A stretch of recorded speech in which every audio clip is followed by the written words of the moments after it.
On the 3rd of September 1939, Churchill was appointed First Lord of the Admiralty.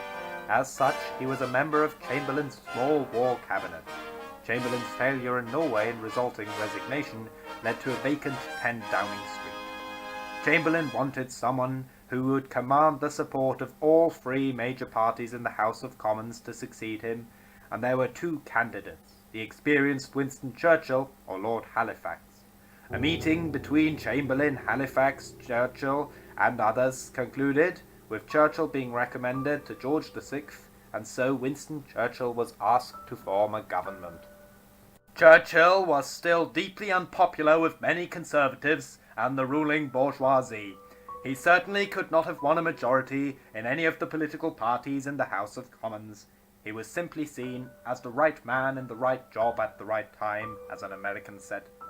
An element of the British public and political elite favoured a negotiated peace with Germany, among them Halifax as Foreign Secretary, but Churchill refused to consider an armistice. His personal determination of having nothing to offer but blood, toil, sweat and tears kept resistance in the British Empire alive, a resistance that would later create the basis of the Allied counterattacks of 1942 to 1945. After France's armed forces were destroyed by the Blitzkrieg and the British army fled towards the Channel, Churchill, the conservative anti-socialist, defiled the common law by passing totalitarian legislation, placing all persons, their services, and their property at the disposal of the Crown, i.e. into the hands of Churchill himself.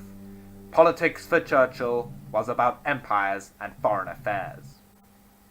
After the victory in Europe in 1945, the Conservative Party suffered a shock defeat. However, Churchill remained leader of the Conservative Party.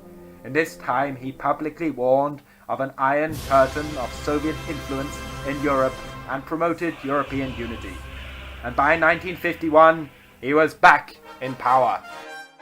In the early 1950s, Britain was still attempting to remain the third major power on the geopolitical stage.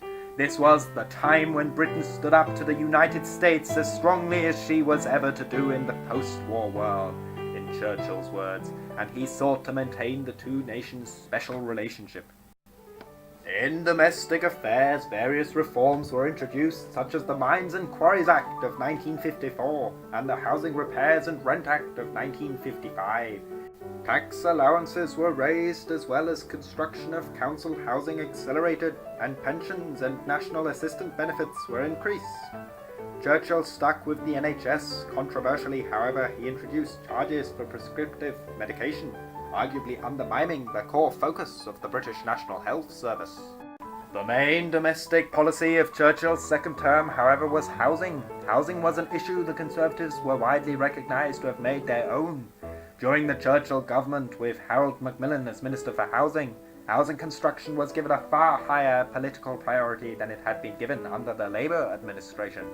Macmillan had accepted Churchill's challenge to meet the latter's ambitious public commitment to build 300,000 new homes a year, a target he achieved a year ahead of schedule. Churchill had now secured success in domestic policy as well, but was he the greatest Prime Minister of the 20th century?